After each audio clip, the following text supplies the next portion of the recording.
Hello students, now we will discuss some numericals of chapter 1 chemistry class 11, that is some basic concepts of chemistry.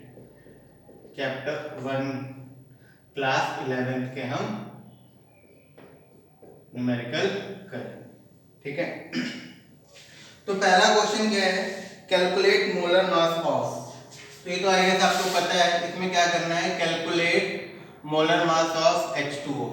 तो हमें पता है hydrogen का 1 into 2 plus oxygen का 16, तो 2 + 16 कितना होता है 18 ग्राम, क्योंकि मोलर मास लिखा है इसलिए 18 ग्राम। अगर मॉलिक्यूलर मास लिखा होता, मोलर मास नहीं लिखा, अगर मॉलिक्यूलर मास लिखा होता तो क्या लिखते 18 यूनिफाइड, ठीक है। ऐसे सेकंड क्या है, CO2। CO2 कार्बन में कितना होता है 12, 1 एटम है कार्बन के, 12 into 1 प्लस ऑक्सीजन का 16 होता है, कितने एटम से 2, 16 into 2, तो 12 1 जा 12 प्लस 16 2 जा 32, तो 44 ग्राम, ठीक है। और ग्राम पर मोल भी लिख सकते हो, ठीक है, मतलब एक मोल में 44 ग्राम, इसको हम मोलर मास बोलते हैं। ग्राम भी लिख सकते हैं, ग्राम पर मोल। और अगर केवल मॉलिक्यूलर मास बोला होता है उसमें तो हम क्या बोलते हैं 44 यूनिफाइड, ठीक है, 44 यूनिफाइड। तो this is how we will solve for question number 1, ठीक। अब हम देखेंगे क्वेश्चन नंबर 2 क्या है। आपका एक कंपाउंड है Na2SO4, क्या है Na2SO4, ठीक है। इसमें हमें क्या निकालने हैं, सबके वो निकालने हैं, क्या निकालने हैं, सबके मास परसेंटेज सबका निकालना है, हर एलिमेंट का। तो पहले इसका मास निकाल लो, मोलर मास। तो क्या सोडियम का कितना होता है 23 into 2 प्लस सल्फर का कितना होता है 32 प्लस ऑक्सीजन का कितना होता है 16 into 4, 32 इसलिए लिखते हैं 32 into 1 32 ही होगा, तो 46 प्लस 32 प्लस 64, ठीक है। तो ये हो जाएगा 6 + 4 10, 10 + 2 12 का 2 करेंगे 1, 4 + 1 5, 6 7 8 9 10 11 12 13 14 142 ग्राम, ठीक है। तो परसेंटेज ऑफ सोडियम, सोडियम इसमें कितना है 46 है, 46 बाय 142 into 100 आ जाएगा। Percentage of sulphur 32 by 142 into 100। Percentage of oxygen 64 by 142 into 100, ठीक है। तो ये आपका क्या आ जाएगा, percentage of sodium, percentage of sulphur, percentage of oxygen. इस तरीके से हमारी सारी परसेंटेज निकल आएंगी, ठीक है।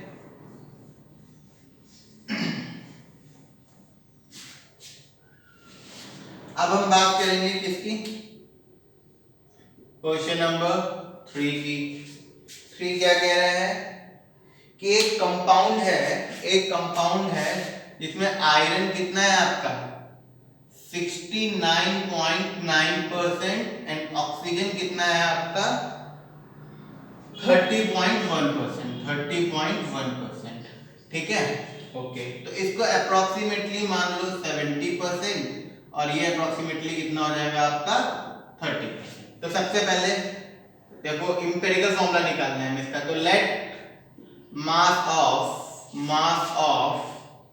Compound, let mass of compound be कितना 100 ग्राम, ठीक है। तो इसका मतलब मास ऑफ Fe कितना हो जाएगा 70 ग्राम और मास ऑफ ऑक्सीजन कितना हो जाएगा आपका 30, ठीक। अब यहाँ पे एलिमेंट्स लिख लेंगे, वही जैसे टेबल बताई थी, एलिमेंट्स आपके क्या हो गए Fe हो गया और O हो गए, फिर उनका क्या लिख लिया मास लिख लिया, क्या लिख लिया मास लिख लिया। मास क्या हो जाएगा 70 और 30, फिर हम मास लिख लेंगे क्या हो जाएगा 70 और 30, ठीक है। अब हम क्या निकाल लेंगे, इनके नंबर ऑफ मोल्स निकाल लेंगे। तो क्या नंबर ऑफ मोल्स Fe का मास कितना होता है 56, तो ये हो जाएगा अपॉन में 56, तो 70/56 और 30 ऑक्सीजन का कितना होता है 16, तो आपका 70 अपॉन में 56 कितना होता है 56 बन जाए 56, कितना बचा 4। वैसे इसका 1.25 आएगा लेकिन आई एम सॉल्विंग यू, 6 में से 5 किया 1 पॉइंट लगाया 0 बढ़ाया 56 2 that 2 6 that 12 का 2 कैरी 11 2 5 get 10 11 10 में से 2 गया 8 और 3 में से 1 गया 2, फिर से 0 बढ़ाया फिर 5 गया, कितना हो जाएगा 280, तो कितना आ गया आपका 1.25 इसके नंबर ऑफ मोल्स। ऐसे 30/16 में करोगे आप 30/16 बन जा 16 बन जा 16, कितना बचा आपका 10 में 6 गया 4 और 2 में से 1 गया 1, फिर पॉइंट लगाया 0 बढ़ाया, ठीक है, फिर 16 7 जा 7 6 जा 16 8 जा for 148 होता है 16 7 6 जा 42 का 2 कैरी का 4 7 में 7 8 9 10 11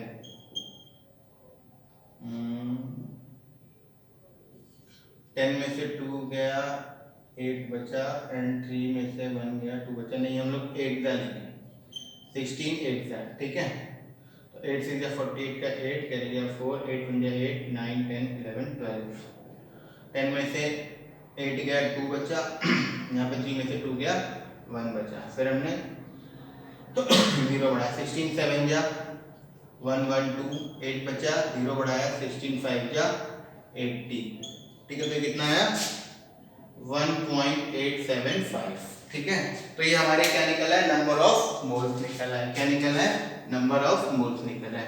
अब इसके बाद अगला स्टेप क्या था, जो मिनिमम नंबर ऑफ मोल्स है उनसे हम क्या करेंगे डिवाइड करेंगे, ठीक है, तो अब इन दोनों में छोटा कौन है 1.25, तो रेशियो निकालेंगे, नाउ वी फाइंड रेशियो, तो 1.25 डिवाइड बाय 1.25 कितना आया 1, अब इसको भी 1.25 से डिवाइड करोगे 1.875 डिवाइड बाय 1.25 ये कितना देगा आपको 1.5 देगा। अब देखिए आपका जो रेशियो आया है ये वाला पॉइंट में आ गया है, अब इसको 1 से मल्टीप्लाई करो तो 1.5 आएगा, अगर हम इसको 2 से मल्टीप्लाई करें तो कितना आ जाएगा 3, तो इसको भी 2 से मल्टीप्लाई करो तो भी कितना आ जाएगा 2 आ जाएगा, तो भी कितना आ जाएगा 2, इसको 2 से मल्टीप्लाई किया 3 आ गया, तो इसको भी 2 से मल्टीप्लाई करेंगे और 2 आ जाएगा, ठीक है, तो आपका आंसर क्या हो गया Fe2O3, ये हमारा क्या हो गया एम्पिरिकल फॉर्मूला। फिर से देख लो हमने क्या किया, ये हमें 70% लगभग दे रखा था एंड ऑक्सीजन वाज 30%, तो हमने कंपाउंड को 100 ग्राम मान लिया, आयरन का मास 70 ग्राम हो गया, फिर क्योंकि 70% था ऑक्सीजन का 30 ग्राम हो गया, एलिमेंट्स Fe और O लिख लिए, मास कितना हो गया 70 30, इनका नंबर ऑफ मोल्स निकाल लेंगे आप 70 बाय मोलर मास 30 बाय मोलर मास, ओके, इसका आ गया 1.25, इसका आ गया 1.875। नाउ जो सबसे कम रेशियो है 1.25 उससे डिवाइड कर दिया इसको और 1.875 को भी 1.25 से क्या कर दिया डिवाइड कर दिया, तो जब आपने डिवाइड किया तो आपका क्या हुआ 1.25 अपॉन में 1.25 कितना आया 1 आया, और 1.875 अपॉन में 1.25 कितना आया 1.5 आया।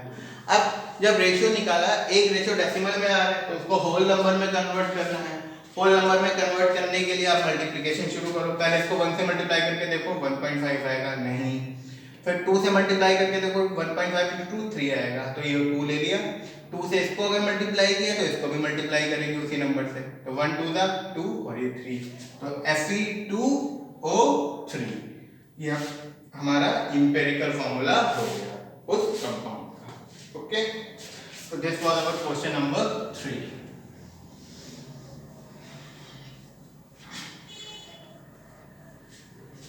Similarly now question number 4, क्या मास नहीं क्वेश्चन नंबर 4 क्या है, अच्छा क्या है क्वेश्चन है कि आप कार्बन को एयर में रिएक्ट कर रहे हो तो आपको क्या मिल रहा है CO2 मिल रहा है, ठीक है, अच्छा अब पहले यहाँ पे आप देख लो कार्बन के कितने मोल्स हैं 1 मोल, ठीक, तो ऑक्सीजन के भी कितने मोल हैं 1 मोल, ठीक है, तो आपको कार्बन डाइऑक्साइड कितनी मिल रही है 1 मोल। इसको ग्राम में भी लिख लो, कार्बन का कितना 12 ग्राम, ऑक्सीजन का कितना 16 टू जा 32 ग्राम, तो आपको CO2 कितना मिल रहा है 44 ग्राम। ठीक, अब इसका क्वेश्चन देखो, फर्स्ट पार्ट, आपको कितनी CO2 मिलेगी जब फर्स्ट पार्ट में 1 mole of C, 1 mole of carbon is burned in air. अब बर्न्ड इन एयर, एयर में मतलब जैसे अभी ये एयर है, एयर में बर्न कर रहे हो, तो एयर तो हमारे पास बहुत सारी है, एयर बहुत सारी है, तो अब इसका मतलब कार्बन कितना है 1 मोल है, और एयर क्या है आपके पास इनफाइनाइट, खूब सारी एयर दे रखी है इन्होंने। ठीक है, क्योंकि कोई वो तो दे नहीं रखा है कि इतनी एयर में मतलब कि एयर का खड़े होके जला रहे हो तो एयर तो कंज्यूम होगी नहीं, खत्म क्या होगा, ये खत्म हो जाएगा। 1 मोल के लिए केवल 1 ही मोल तो एयर चाहिए, लेकिन यहाँ तो बहुत सारी एयर है, तो लिमिटिंग रीजन क्या हो गया कार्बन हो गया। ठीक, तो 1 मोल कार्बन आपको कितना कार्बन डाइऑक्साइड दे रहा है 44 ग्राम, तो कितना देगा आपको 44 ग्राम ऑफ CO2 देगा, सिंपल। सेकेंड पार्ट, फिर से 1 mole of carbon is burned in कितनी है 16 ग्राम, 16 ग्राम ऑफ O2 में बर्न। अच्छा जी, अब देखो 1 मोल ऑफ कार्बन के लिए आपको कितना चाहिए 1 मोल O2 चाहिए, मतलब कितना चाहिए 32 ग्राम O2 चाहिए। 1 मोल कार्बन के लिए हमें कितना ऑक्सीजन चाहिए 32 ग्राम ऑक्सीजन चाहिए, लेकिन 1 मोल कार्बन के साथ हमें मिला कितना है 16 ग्राम, 16 ग्राम ही तो दिया है क्वेश्चन में। देखो 1 mole of carbon is burned in 16 gram of O2, लेकिन 1 मोल के साथ रिएक्शन के हिसाब से कितना चाहिए 32 ग्राम चाहिए। ठीक, लेकिन मिला कितना है 16 ग्राम, तो कम एयर मिली है, तो इसका मतलब ये बच जाएगा, है ना। क्यों बच जाएगा, क्योंकि जब 32 ग्राम होता तब ये पूरा खर्च होता, अब ये 16 ग्राम ही है तो ये आधा ही खर्च होगा, तो ऑब्वियसली कार्बन डाइऑक्साइड क्या बनेगा कम बनेगा। तो 32 ग्राम O2 जब था तो आपको कितना मिल रहा था 44 ग्राम CO2 मिल रहा था, तो 16 ग्राम O2 में आपको कितना CO2 मिलेगा 22 ग्राम ऑफ CO2 मिलेगा। ठीक, फिर थर्ड केस कितना है 2 मोल, 2 मोल of carbon burned in 16 gram of O2। अब पहले 1 मोल ऑफ कार्बन बर्न हो रहा था 16 ग्राम के साथ, अब 2 मोल इन्होंने दे दिया, मतलब कि देखो 1 मोल के साथ 32 चाहिए कार्बन, 1 मोल कार्बन के साथ 32 ग्राम ऑक्सीजन चाहिए, तो 2 मोल के साथ कितना चाहिए होगा भाई 1 मोल के साथ अगर 32 ग्राम चाहिए, इसका मतलब 2 मोल के साथ हमें कितना चाहिए 64 चाहिए, लेकिन 2 मोल के साथ दिया कितना है 16 ही दिया है, तो फिर से लिमिटिंग रीजन कौन हो गया ऑक्सीजन हो गया। तो आपको पता है 16 ग्राम ऑक्सीजन के साथ कितना CO2 मिलेगा, फिर से आपको कितना ही CO2 मिलेगा 22 ग्राम ऑफ CO2 मिलेगा। आप यहाँ पे कार्बन कितना भी बढ़ाते चले जाओ, क्योंकि जब O2 खत्म हो जाएगा तो बचा हुआ कार्बन भाई यहाँ पे 32 ग्राम में 1 मोल यूज हो रहा है, तो 16 ग्राम में यहाँ पे कितना मोल होगा 0.5 मोल यूज हो जाएगा, और यहाँ पे 0.5 मोल बचा रह जाएगा। ठीक, अभी भी 16 ग्राम है तो अभी भी 0.5 मोल यूज हो जाएगा इसमें से, तो कितना बच जाएगा 1.5 मोल बचा रह जाएगा, वो रिएक्ट ही नहीं करेगा क्योंकि ऑक्सीजन तो खत्म हो गई, तो आपको दोनों ही केस में 22 ग्राम ऑफ CO2 मिलेगा। ठीक है, अब आपका आता है क्वेश्चन नंबर 5।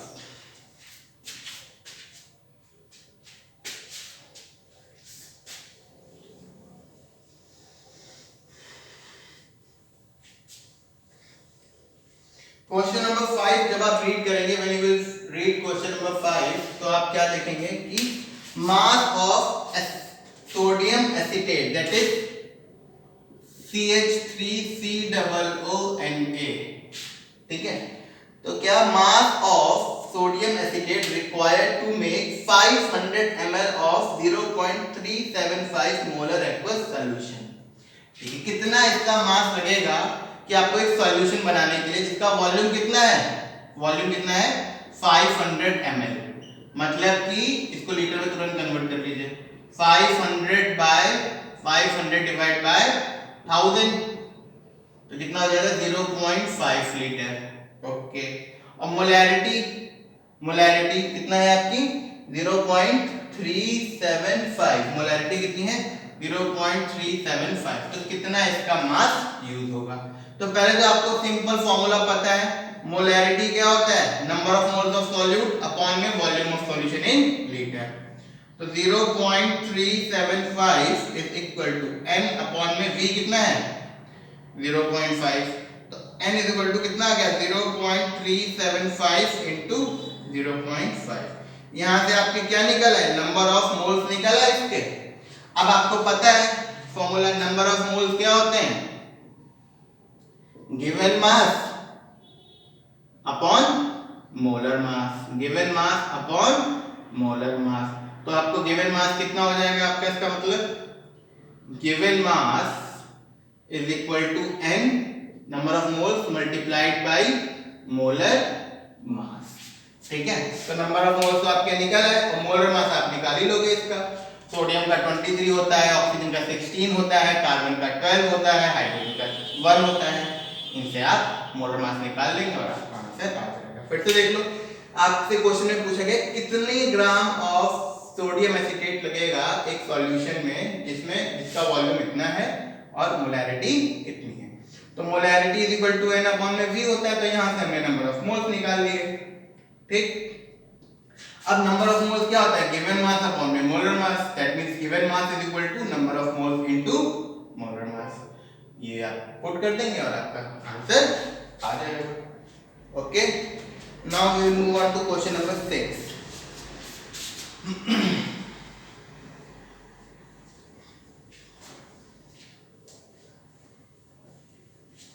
जब हम क्वेश्चन नंबर 6 देखते हैं, क्वेश्चन नंबर 6 ये क्या कह रहा है कि calculate concentration of nitric acid in mole per litre. क्या कह रहा है? ध्यान देना, calculate concentration of HNO3 in mole per litre. Mole per litre किसकी यूनिट होती है? मोल पर लीटर मोलैरिटी की यूनिट होती है। ठीक है, तो हमें कंसंट्रेशन किसमें निकालना है? मोल पर लीटर में निकालना है। इसका मतलब हमें क्या निकालनी है? मोलैरिटी निकालनी है। आप कहीं से समझ लेंगे। ठीक है, अब क्या कह रहे हैं? Calculate the concentration of nitric acid in mole per litre of solution जिसकी डेंसिटी, सॉल्यूशन है जिसकी डेंसिटी कितनी है सॉल्यूशन की? 1.41 ग्राम पर मिलीलीटर। ठीक है, and mass percentage of HNO3, percent of HNO3 कितना है आपका? 69%। ठीक, तो जब भी मास परसेंट दे रखा हो तो सॉल्यूशन कितना मान लेंगे आप? 100 ग्राम। तो let mass of solution be equal to 100। तो मास ऑफ सॉल्यूशन आपका क्या हो गया? 100 ग्राम। तो इसका मतलब मास ऑफ HNO3 कितना हो जाएगा? 69 ग्राम। ठीक, अब हमें क्या निकालनी है? मोलैरिटी। तो मोलैरिटी क्या होता है? नंबर ऑफ मोल्स अपॉन में वॉल्यूम। तो पहले सॉल्यूट के मोल्स निकालो। सॉल्यूट क्या है? HNO3। तो पहले HNO3 के मोल्स निकालो। तो n is equal to given mass कितना आया आपका? 69। ठीक, अपॉन में जब आप इसको सॉल्व करोगे इसका मोलर मास कितना आएगा? 63। ठीक, तो ये हमारे क्या आ गया? Number of moles. ठीक, 69/63। ठीक, अब ये जो डेंसिटी दे रखी है ये किसकी दे रखी है? सॉल्यूशन की डेंसिटी दे रखी है। और सॉल्यूशन का मास कितना है? 100 ग्राम। सॉल्यूशन का मास कितना है? 100 ग्राम। अब हमें पता है डेंसिटी क्या होती है? Mass upon volume. इसका मतलब वॉल्यूम ऑफ सॉल्यूशन क्या हो जाएगा? Mass upon density. That means volume क्या हो जाएगा? मास कितना है? 100 अपॉन में डेंसिटी कितनी है? 1.41। ठीक है, तो यहां से जो वॉल्यूम निकलेगा वो किसमें निकलेगा? मिलीलीटर में निकलेगा। क्यों? क्योंकि डेंसिटी ग्राम पर ml दे रखी है। तो अब आपको नंबर ऑफ मोल्स मिल गए, वॉल्यूम मिल गया, आप यहां पे पुट कर देंगे। फिर से देख लीजिए वो क्या कह रहा है। Question is saying that calculate concentration of HNO3 in mole per litre of solution whose density is कितना and mass percent of HNO3 is कितना। ठीक, तो हमें इतना डेटा दे रखा है। तो पहले हमने मास को 100 ग्राम मान लिया, तो मास ऑफ HNO3 कितना हो जाएगा? 69। ठीक, अब मोलैरिटी निकालनी है, इससे हमें पता चल गया यूनिट से। तो मोलैरिटी के लिए इसके नंबर ऑफ मोल्स पता होने चाहिए। तो number of moles given mass 69 upon में मोलर मास, इसका जब आप निकालेंगे तो कितना आएगा 63। ठीक, तो हमें एक चीज पता चल गई। अब वॉल्यूम चाहिए सॉल्यूशन का, हमें वॉल्यूम निकालना है, हमें डेंसिटी दे रखी है सॉल्यूशन की और हमें मास पता है 100 ग्राम, तो डेंसिटी मास अपॉन वॉल्यूम, तो वॉल्यूम मास अपॉन डेंसिटी। तो मास पता है 100, डेंसिटी पता है this, तो यहाँ से आपका क्या निकल आएगा, वॉल्यूम निकल आएगा। ठीक है, अच्छा जब हम इसको सॉल्व करते हैं ना तो बहुत लोग पॉइंट लगाएंगे, ऊपर करेंगे। अगर आप चाहो तो इसको ना बहुत सिंपल कैलकुलेशन अगर आपको करनी है तो इसको आप कैसे लिख सकते हो, देखो वॉल्यूम है 100, अब 1.41 किसकी वैल्यू होती है, √2 की वैल्यू होती है, ये आपको पता है। तो वॉल्यूम इज इक्वल टू 100 को क्या लिख सकते हो, 50 इंटू 2 बाय √2, तो क्या हो जाएगा 50 इंटू 2 को क्या लिख सकते हो, √2 इंटू √2 अपॉन में √2 से √2 कट गया तो कितना आया 50 इंटू √2 की वैल्यू 1.41। इसको आप सॉल्व कर सकते हो, तो आप थोड़ा डिवीजन से बच जाएंगे। ठीक है, बाकी आप कैसे भी कैलकुलेट कर सकते हैं। तो यहाँ से वॉल्यूम निकल आएगा मिलीलीटर में, तो वो नंबर ऑफ मोल का वॉल्यूम हम पुट कर देंगे। So this was question number 6. Now let us move on to question number 7. So how much copper can be obtained from 100 gram of CuSO4? ये तो बहुत सिंपल क्वेश्चन है, क्या है, how much copper can be obtained from 100 gram CuSO4? तो आपको CuSO4 पता है, इसका आप क्या निकाल लोगे, मोलर मास निकाल लो। क्या निकाल लो, मोलर मास निकाल लो। ठीक, फिर परसेंटेज ऑफ कॉपर क्या हो जाएगा, कॉपर का 1 मोल है तो मास ऑफ मोल, कॉपर का मास अपॉन में इस पूरे का मास इनटू 100, तो जो परसेंटेज ऑफ कॉपर आएगी वही आंसर हो जाएगा। क्यों, परसेंट मतलब 100 ग्राम में उतना ही मास होगा, भाई जितने परसेंट है 100 ग्राम में उतना ही मास होगा। ठीक है, सिंपल। तो क्वेश्चन नंबर 7 हो गया। अच्छा क्वेश्चन नंबर 8 जो है वो सेम एज क्वेश्चन नंबर किसकी तरह है, वो क्वेश्चन नंबर 3 की तरह है। जो क्वेश्चन नंबर 8 है सेम एज क्वेश्चन नंबर 3 है, तो क्वेश्चन नंबर 8 आप खुद सॉल्व करेंगे। ठीक है, अच्छा now let's come on to question number 9। Question number 9 भी वैसे आप कर लेंगे but still I am explaining you. Question number 9 में क्या कह रहा है कि आपको क्लोरीन के आइसोटोप्स का मास दे रखा है और परसेंटेज दे रखा है और आपको एवरेज एटॉमिक मास निकालना है। तो एक है आपका 35Cl, एक है आपका 37Cl, इसका परसेंटेज कितना है 75.77 और इसका परसेंटेज कितना है 24.23। अच्छा इसका मास कितना रखा है 34.9, इसका 36.9। तो आपको एवरेज एटॉमिक मास निकालना है, तो आपका एवरेज मास क्या हो जाएगा, जो हमने बताया था परसेंटेज इनटू मास, तो 75.77 into 34.9 plus this into this 24.23 into 36.9, इनको मल्टीप्लाई प्लस इन दोनों को मल्टीप्लाई प्लस इन दोनों को मल्टीप्लाई और टोटल डिवाइड बाय 100। तो इसको आप सॉल्व कर लेंगे, आपका आंसर कितना आ जाएगा 35.5 के लगभग आ जाएगा, अप्रोक्सीमेटली 35.5 आपका आंसर आ जाएगा। ठीक है, ये हमारा क्या हो गया, क्वेश्चन नंबर 9 हो गया। एवरेज एटॉमिक मास जो हमने डिस्कस किया था सेम वही पैटर्न से आपको ये सॉल्व करना है। अब क्वेश्चन नंबर 10 देखिए, इन 3 moles of ethane, question number 10 में क्या है, इन 3 moles of ethane, फर्स्ट क्या फाइंड करना है, number of moles of carbon atom, क्या फाइंड करना है आपको, number of moles of carbon atoms. ठीक है, सेकंड हमें क्या फाइंड करना है, number of moles of hydrogen atom, number of moles of hydrogen atoms. ठीक है, थर्ड क्या फाइंड करना है आपको, number of molecules of ethane, number of molecules of ethane. Question एक बार देख लो, 3 मोल्स ऑफ इथेन हमें दे रखा है, उसमें हमें क्या फाइंड करना है, number of moles of carbon atom, और क्या फाइंड करना है, number of moles of hydrogen atom, और क्या फाइंड करना है, number of molecules of ethane. तो इथेन फॉर्मूला क्या होगा आपका, C2H6, C2H6 इथेन हो गया। अब 3 मोल्स है तो यहाँ क्या लगा लिया, ठीक है। तो 1 मॉलिक्यूल में कितने हैं, 3 2 जा 6, तो नंबर ऑफ मोल्स कार्बन के, फर्स्ट पार्ट कार्बन के 3 2 जा कितने हो जाएंगे, 6 मोल्स हो जाएंगे, ठीक। हाइड्रोजन के 3 6 जा 18 मोल्स हो जाएंगे, हाइड्रोजन एटम के कितने हो जाएंगे, 3 into 6 18 मोल्स हो जाएंगे। अब मॉलिक्यूल्स ऑफ इथेन आपको पता है, एक मोल में आपको पता है n इज इक्वल टू क्या होता है, n into Na, क्योंकि 1 मोल में Na होते हैं। अब n कितना दे रखा है आपको, 3 मोल दे रखा है, तो number of molecules of ethane कितना हो जाएगा, 3 into Na, तो क्या हो जाएगा 3 Na।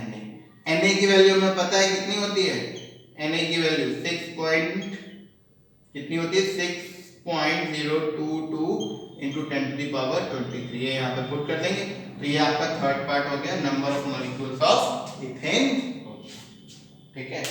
तो ये हमने क्वेश्चन नंबर कौन सा सॉल्व कर लिया, 10 सॉल्व कर लिया, ओके।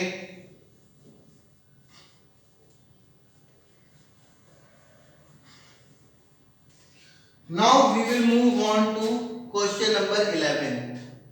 क्वेश्चन नंबर 11 में क्या है, find concentration of C12H22O11, that is sugar, C12H22O11, find concentration of C12H22O11 in mole per liter। देखो फिर से वही कंसंट्रेशन ऑफ C12H22O11 निकालना है इन मोल पर लीटर, मोल पर लीटर में निकालना है, मतलब हमें क्या निकालनी है, मोलैरिटी, ठीक है। if 20 gram of it is dissolved to make 2 liter of solution। क्या हमें इसकी मोलैरिटी निकालनी है, इसकी क्या निकालनी है, मोलैरिटी निकालनी है। अगर इसके 20 ग्राम डिसॉल्व हुए हैं 2 लीटर का सॉल्यूशन बनाना है, तो मोलैरिटी निकालनी, तो हमें वॉल्यूम पता है डायरेक्ट 2 लीटर, दही रखा लीटर में, तब इसके हमें क्या निकालने पड़ेंगे मोलैरिटी के लिए, नंबर ऑफ मोल्स। तो नंबर ऑफ मोल्स क्या हो जाएगा 20 अपॉन में, अब इसका क्या निकाल लोगे आप, मोलर मास। तो कार्बन 12 होता है, 12 जा 144 प्लस 22 प्लस 16 11 दा 176, इसको आप सॉल्व कर लोगे 342 आ जाएगा, तो नंबर ऑफ मोल्स निकल है, फिर मोलैरिटी क्या हो जाएगी, नंबर ऑफ मोल्स जो भी आएगा अपॉन में 2, अपॉन में 2 क्यों, क्योंकि वॉल्यूम कितना है 2 लीटर है, ठीक है। तो देखो 20 ग्राम गिवन मास है, मोलर मास आप निकाल लेंगे, तो गिवन मास और मोलर मास पता है, तो नंबर ऑफ मोल्स निकल आए। मोलैरिटी का फॉर्मूला क्या होता है, नंबर ऑफ मोल्स अपॉन में वॉल्यूम, तो नंबर ऑफ मोल्स ये निकल आए, वॉल्यूम हमें 2 लीटर दे रखा है। So this is how we will solve question number 11.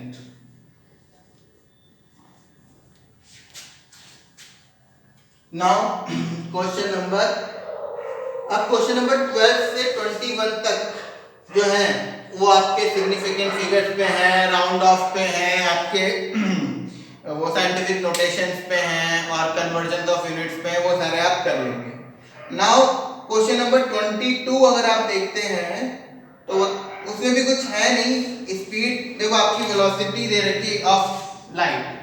Question number 22 में स्पीड ऑफ लाइट कितनी है, 3 into 10 to the power 8 metre पर सेकेंड। तो वो क्या पूछ रहा है, टाइम कितना है आपका 2 नैनो सेकेंड, तो हमें डिस्टेंस निकालनी है, तो पहले नैनो सेकेंड है, इसको सेकेंड में कन्वर्ट कर लो, नैनो है ना, तो क्या रहेगा 2 into 10 to the power -9 second, ये आपका टाइम हो गया।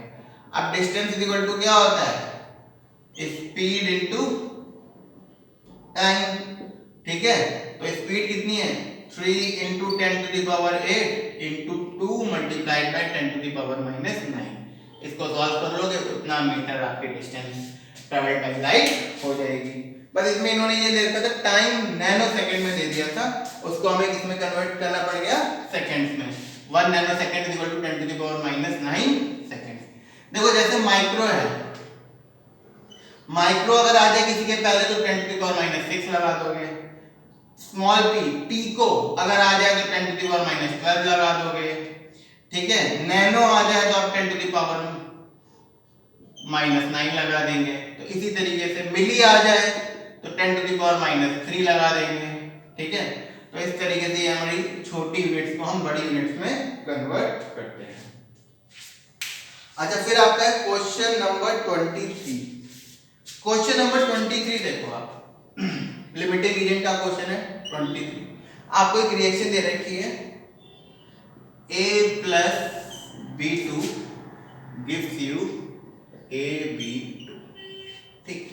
अब क्वेश्चन करने से पहले हम लोगों ने स्टोइशियोमेट्री पढ़ी थी, तो उसके हिसाब से पहले सारी चीजें लिख लेते हैं। यहां पे देखो 1 mole of A and 1 mole of B2, ठीक। फिर या फिर 1 मोल ऑफ A, तो B के कितने मोल हो गए 2 × 1 2 मोल ऑफ B, ठीक। अच्छा 1 एटम A का 1 एटम, तो इसके कितने एटम हो गए B के, देखो 2 एटम, 2 एटम B के।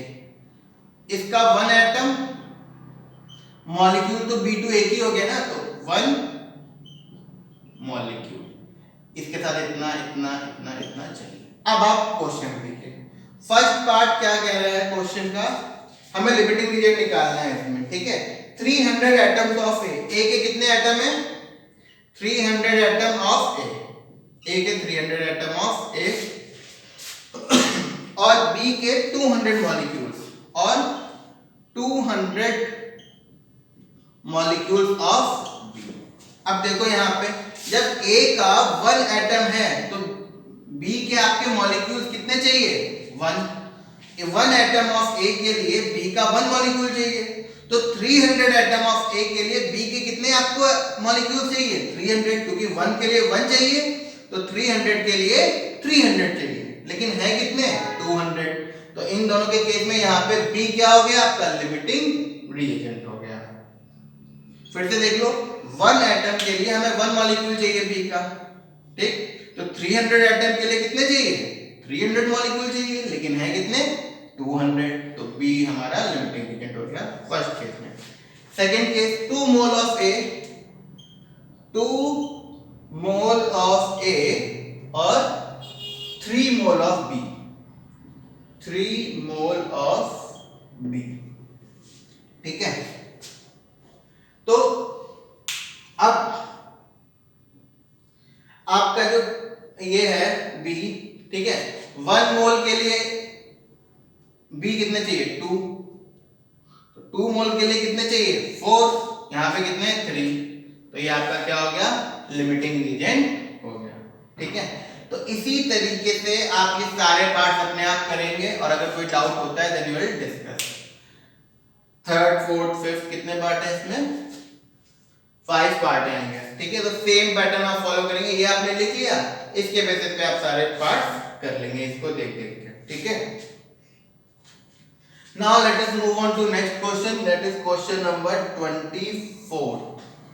क्वेश्चन नंबर जो 24 है वो हम लोगों ने एक एग्जांपल किया था लिमिटिंग रिएजेंट का कि 10 gram of hydrogen and 50 gram of nitrogen, तो वही एग्जांपल है, बस इन्होंने क्वेश्चन थोड़ा सा चेंज कर दिया है। आपका क्वेश्चन नंबर 24 क्या है आपका कि पहले तो रिएक्शन लिख लो, अमोनिया फॉर्म हो रहा है N2 + H2 gives you NH3, तो यहाँ पे 2 लगा दिया, यहाँ पे 3 लगा दिया। इसके कितने 28 ग्राम चाहिए, तो इसके 6 ग्राम चाहिए, तो हमें कितना मिलेगा 34 ग्राम मिलेगा, ठीक। अब ये बोल रहे हैं कितना अमोनिया बनेगा फर्स्ट पार्ट में अगर आपको 1000 ग्राम 2000 ग्राम नाइट्रोजन दिया है। नाइट्रोजन कितना है हमारा 2000 ग्राम नाइट्रोजन दिया हुआ है हमें और हाइड्रोजन कितना है 1000 ग्राम हाइड्रोजन है 1000 ग्राम हाइड्रोजन है 1000 ग्राम क्या है हाइड्रोजन है। ठीक, तो पहले तो हमें लिमिटिंग रीजन फाइंड करना है। चलो 28 ग्राम नाइट्रोजन के साथ कितना हाइड्रोजन चाहिए 6 ग्राम हाइड्रोजन चाहिए। ठीक, तो 2000 ग्राम नाइट्रोजन के साथ हमें कितना हाइड्रोजन चाहिए होगा 6 अपॉन में 28 इंटू 2000। ठीक है, अब 4 7 का 28 4 5 का 20 0 0 हाइड्रोजन चाहिए आपको। ठीक है, तो कितना हो जाएगा 6 5 का 30 तो कितना हो जाएगा 6 5 30 0 0 अपॉन में 7। तो आप कर लो 3000 डिवाइड बाय 7 4 जा 28 कितना बचा 2 फिर 0 उतारा 7 2 जा 14 कितना बचा 6। ठीक है, फिर 0 उतारा 7 8 जा 56 कितना बचा 4 पॉइंट लगाया 0 बढ़ाया 7 5 जा 35 7 7। तो आपको कितना चाहिए ये लगभग 428.57 ग्राम ऑफ हाइड्रोजन चाहिए। ठीक है, तो फिर से देख लो 28 ग्राम नाइट्रोजन के साथ कितना चाहिए 6, तो 2000 के साथ कितना चाहिए 6 बाय 28 इंटू 2000। ठीक है, इतना हमें हाइड्रोजन चाहिए। तो जब हमने इसको सॉल्व किया तो कितना आया 428 लगभग आपको 428 ग्राम आपको हाइड्रोजन चाहिए, लेकिन है कितना 1000 ग्राम है। तो भाई हाइड्रोजन तो ज्यादा है, जितना हमें चाहिए उससे बहुत ज्यादा है।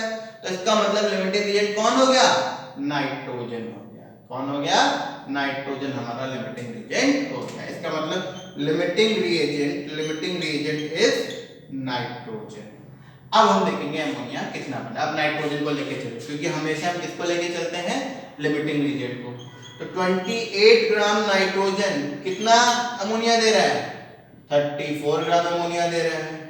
तो इसका मतलब 2000 ग्राम नाइट्रोजन कितना अमोनिया देगा 34 बाय 28 इंटू 2000 इतना अमोनिया हमें मिलेगा। ठीक है, इसको आप सॉल्व करने में आपका अच्छा एक पार्ट और है कि दूसरा रिएक्टेंट क्या अनयूज्ड रह गया, और अगर रह गया तो कितना रह गया। ऑब्वियसली रह गया, क्योंकि हमें हाइड्रोजन चाहिए कितना 428.5 है कितना 1000 ग्राम।